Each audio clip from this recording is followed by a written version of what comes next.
Hi friends, നമുക്കിന്നൊരു പപ്പായ juice ഉണ്ടാക്കാം. പപ്പായ ഇതുപോലെ ഒന്ന് പീസാക്കി എടുത്തിട്ട് നമുക്കിത് മിക്സിയുടെ ജാറിലിട്ടൊന്ന് അടിച്ചെടുക്കാം.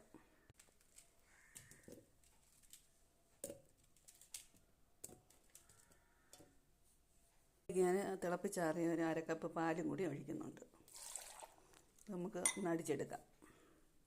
ഇതുപോലെ അടിച്ചെടുത്തിട്ടുണ്ട്. ഞാനൊരു കാര്യം വിട്ടുപോയി. നമുക്കൊരു 2-3 സ്പൂൺ ശർക്കര കൂടി അതിലേക്ക് ചേർക്കണം.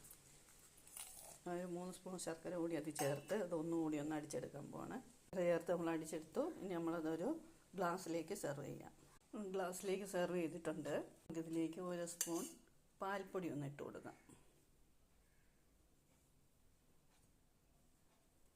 പാൽപ്പൊടി ചേർക്കണമെങ്കിൽ മാത്രം ചേർത്താൽ മതി. ഞാൻ ചെറിയൊരു സ്പൂണിന് 1 സ്പൂണാണ് ചേർത്തിരിക്കുന്നത്. ഇനി നമുക്കിതിലേക്ക് കുറച്ച് നട്ട്സ് ഇട്ട് കൊടുക്കുക. കുറച്ച് ബദാം പരിപ്പ്, കുറച്ച് അണ്ടിപ്പരിപ്പ്, 5-6 മുന്തിരിങ്ങ. ഇനി 2-3 ഐസ് ക്യൂബും കൂടി നമുക്കതിലേക്ക് ഇട്ട് കൊടുക്കാം.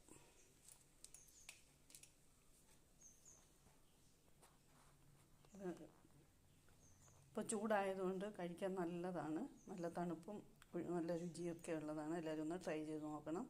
ഇത് ഇഷ്ടപ്പെടുവാണെങ്കിൽ ലൈക്ക് ചെയ്യണേ, സബ്സ്ക്രൈബ് കൂടി ചെയ്തേക്കണേ. ചിലവില്ലാതെ നമുക്ക് പെട്ടെന്ന് ഉണ്ടാക്കിയെടുക്കാവുന്ന ഒരു ജ്യൂസാണിത്. എല്ലാവരും ട്രൈ ചെയ്ത് നോക്കുക.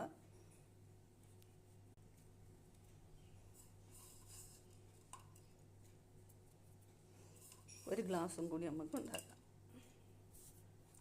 2 ഗ്ലാസ് ജ്യൂസ് ഉണ്ടാക്കിയിട്ടുണ്ട്.